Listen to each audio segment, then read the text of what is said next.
So I feel like there's a lot of great Korean sunscreens, but they're all usually chemical. There's not many mineral K-beauty sunscreens out there, and we think we found a really good one for you. So this one from Benton is a mineral sunscreen. And what that means is that it creates a physical filter on your face to protect it from the UV rays. It's pretty hydrating and soothing. It didn't irritate my face either, and I have really sensitive skin. It does have a white cast due to the nature of mineral sunscreens, but over makeup and over time, it's not really noticeable. So I'll put it on now and then I'm gonna put makeup over it so you can see how it looks after.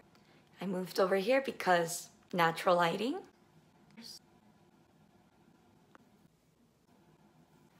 I just finished applying. The white cast is kind of noticeable.